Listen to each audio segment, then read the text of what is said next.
Olá, boa tarde a todos, todas e todas. É um enorme prazer estar aqui com vocês. Eu me chamo Ana Paula, faço parte do programa, né? Sou do programa de pós-graduação em Ciência da Literatura da UFRJ. Sou orientada pelo professor Paulo Roberto Tonani e pela professora Marta Alckmin. Meu trabalho, ele vai se intitular, né, Querem que paremos de falar sobre raça? A performance poética de Jessica Ellen no Slamber 2023. E aí eu preciso iniciar com o vídeo dessa performance. Então, um minutinho só que eu já dou um play aqui.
Eu parto da análise de um elemento central na performance. Quando a poeta afirma que eles querem que paremos de falar sobre raça, vai estabelecer uma crítica, que é uma crítica direta. E essa crítica direta, ela é uma crítica à branquitude, enquanto estrutura de poder, né? Enquanto estrutura que ela busca silenciar o debate racial. E essa crítica, ela se intensifica no verso seguinte, ao afirmar que agora tudo tem um recorte racial. A gente percebe que passa a evidenciar o incômodo diante da visibilização das desigualdades. E aí, nesse sentido, isso é uma tentativa de silenciamento, né? Que ela pode ser compreendida à luz do pensamento de Eduardo Glissant. O Glissant, no pensamento, o pensamento ocidental, ele opera por meio de uma exigência de transparência. Isso, isso busca compreender, classificar e reduzir o outro a categorias que são fixas e inteligíveis. E assim, esse incômodo diante do recorte racial, ele revela justamente essa a resistência a essa lógica. É isso, a resistência a essa lógica. Pois falar de raça, isso rompe com a falsa neutralidade e impede a simplificação da experiência negra. E o Glissant, ele propõe, então, esse chamado direito à opacidade. É o direito de não ser totalmente compreendido. É o direito de não ser explicado. É o direito de não ser reduzido. E aí, no contexto da performance, o racismo ele opera justamente na negação dessa opacidade, ao reduzir corpos negros a estereótipos e categorias que são categorias controláveis, né? E aí, dessa forma, ao insistir em falar de raça, a poeta não apenas denuncia, ela não está só denunciando a violência, mas ela afirma essa complexidade na experiência da experiência negra, recusando a sua redução. A performance, ela pode ser compreendida como um gesto de resistência à transparência ao afirmar a opacidade como condição de existência. Falar de raça não é excesso, mas é enfrentamento. É romper com a lógica que tenta silenciar. É romper com a lógica que tenta simplificar. É romper com a lógica que tenta controlar. E aí, eu destaco a expressão dela, pornografia da desgraça.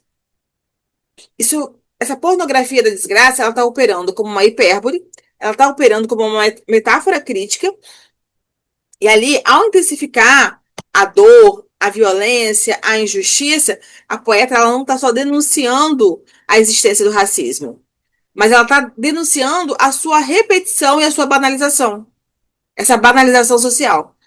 Isso não se trata apenas de informar, mas se trata de mobilizar o público, porque o público faz parte da performance, o público está ali. Isso cria uma experiência que é uma experiência ética e é uma experiência afetiva. A realidade, ela é apresentada como absurdamente injusta. E aí, ao longo da performance, a gente observa o uso de perguntas, essas perguntas que desafiam o público. Quando a poeta sugere, vamos falar de outro tema. Há uma ironia, tem uma ironização ali sim. E aí, essa ironização de discursos, né, que tentam deslocar ou minimizar o racismo. E aí, dessa forma, esse apagamento racial ele aparece como um projeto ativo e não como uma ausência. A performance também ela evidencia a seletividade da lei, especialmente ao tratar a questão das drogas.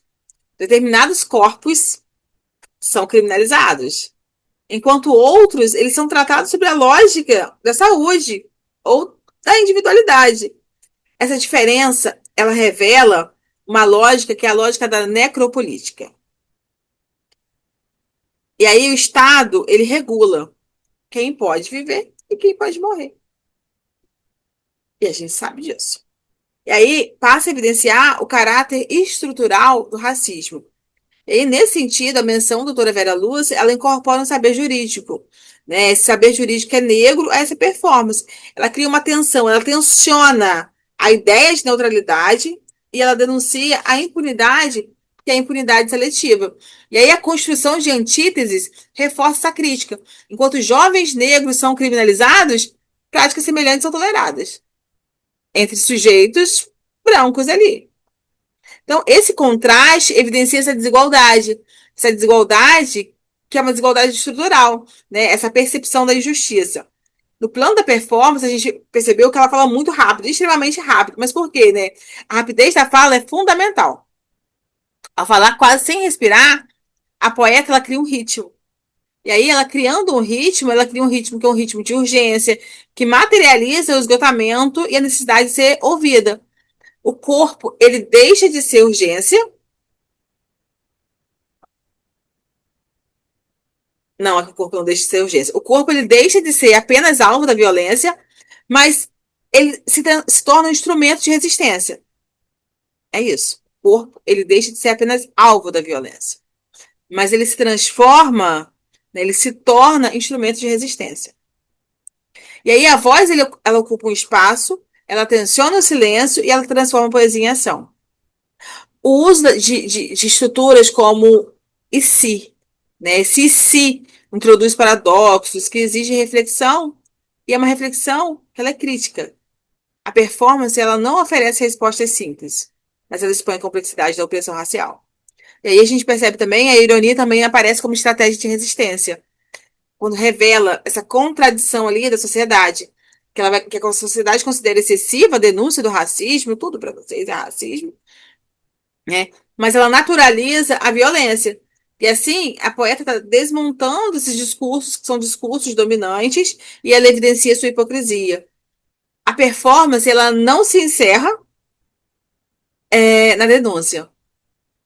A imagem, né, que a gente tem a representação da coletividade, a circulação da palavra, e essa construção da presença, né? O corpo se reorganiza e ele se reorganiza como um corpo, né? Como um corpo em relação. É um corpo que fala, é um corpo que convoca, é um corpo que resiste. E aí, para finalizar, ao abordar esse esgotamento do debate, a poeta evidencia que a repetição da violência ela exige novas formas de enunciação. A resposta não é o silêncio, mas é a intensificação da voz. E aí, o Islã ele se configura como uma prática, que é uma prática estética, uma prática que ela é ética e é uma prática que ela é política, né? Em que a poesia não apenas representa, mas ela atua no mundo. Ela mobiliza corpos, ela mobiliza afetos e ela mobiliza consciências. Muito obrigada.